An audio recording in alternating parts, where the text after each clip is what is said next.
If you would like to know how to make the ultimate banana loaf, a modern take on a classic dessert, then you're in the right place. But first, let's roll the intro.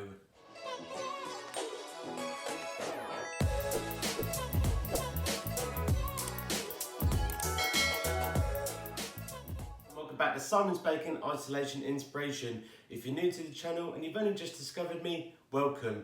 Do yourself a favour and click that red subscribe button down below so you can watch me make tasty treats really. Now let's crack on and make this banana bread, and I'm going to show you the ingredients you're going to need. The ingredients you're going to need to make this thing is as follows. In this bowl I've got 100 grams of unsalted butter. In this bowl I've got 175 grams of light muscovado sugar. If you can't get this, use caster, no one cares. In this bowl I have got 230 grams of self-raising flour. In my little pot I've got 1 teaspoon of baking powder. In this bowl I have got 150 grams of milk chocolate chips. In this bowl I have got 50 grams of walnuts, which I've just gone ahead and lightly chopped. I have got 2 chicky eggs. And lastly, I have got 3 absolutely rank looking bananas. And we've all got bananas like these. And trust me, the darker, the better.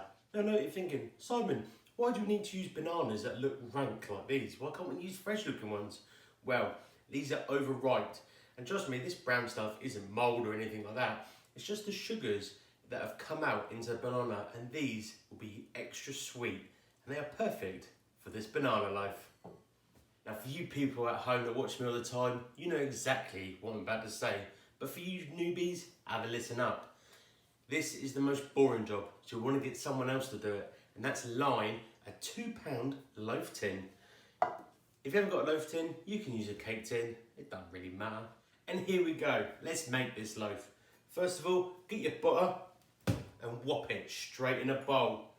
Next, get your sugar, bosh, straight in. Now you want to cream this together until it's all creamed together. Now the way I like to cream the butter and the sugar together is a bit old fashioned. I get a spoon, and what I do, to start with, I just mash it all together. And there we go, it hasn't taken long, and there you can see all the butter and all the sugar are mixed together. Now it's time to go in with your eggs, cracking them in one at a time, and then giving that a little stir together. And there we go, a couple of minutes, and there's all the butter and all the sugar mixed together, looking lush. Now it's time to crack the eggs in one at a time and giving it a whisk. Now I know exactly what you party peeps at home do. You rush now and you go get your KitchenAids. I say no to you. Get yourself one of these. This is a hand whisk, and trust me, this builds muscle. So make sure you get yourself one. So here we go. First egg, straight in. With your hand whisk, get in there and just beat the living bejesus out of it. Time for the second egg. And your arms should really be feeling it now. So let's just shred them even more.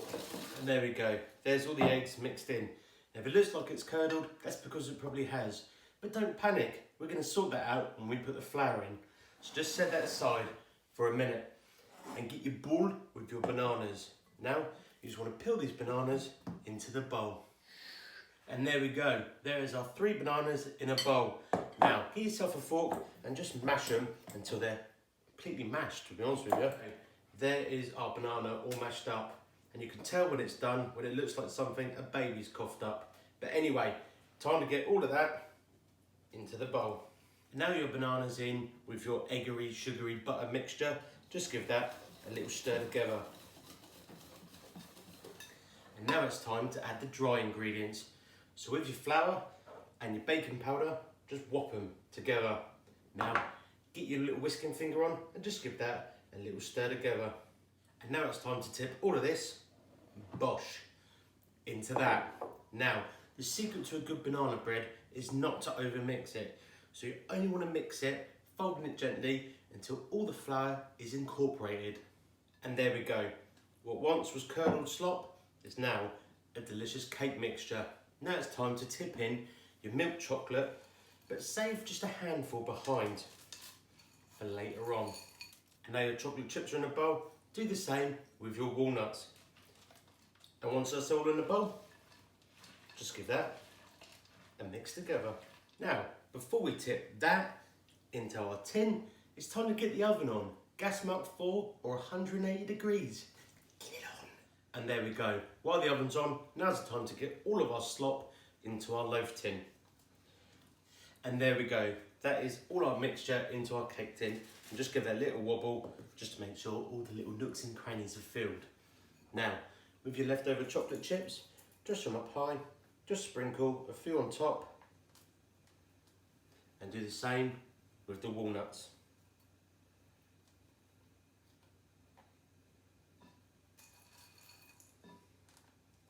And there we go. Once your cake is looking absolutely lush, now's the time to get it in the oven. Put it in the centre of the oven, just to make sure it doesn't burn on top. Now you want to cook this for about 50 minutes to 1 hour, but keep an eye on it, just making sure that it doesn't burn. Get it in. Now, while your cake's in the oven cooking, and you've got some slop left in your bowl, don't throw this stuff, get it in your gobs. Oh, that tastes good. Why is it even called banana bread or banana loaf? It's got nothing to do with bread. It's basically cake. Just cake cooked in a loaf tin. Should just be called banana cake loaf tin. And there we go. It's been about an hour in the oven, and that is what it looks like. And I'll tell you what, that doesn't look half bad to me. Now, the way we test to see whether it's done or not is we use a skewer. And if you haven't got one of these, you can use a toothpick, something like that. What we've got to do is just dab it into the middle somewhere, give it a second, pull it out. If it comes out clean like that one, you know it's cooked.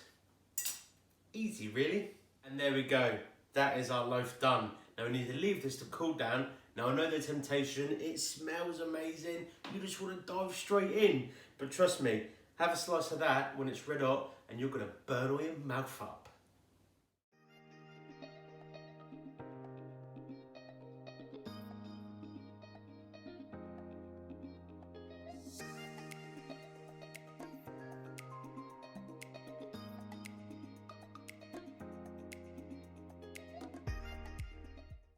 Now I'm sorry, but if this isn't the ultimate banana bread, then I would literally eat my own hat. Now it's all well and good, all this looking nice, but does it taste nice? That's the most important thing. So I've got a little sliver here. Yeah, that really is the best banana bread.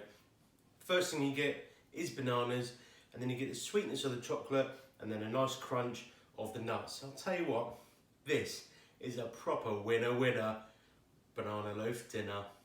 Thanks for taking the time out to watch my video. If you've enjoyed it, don't forget to leave a like, leave a comment, subscribe, do all that other YouTube stuff.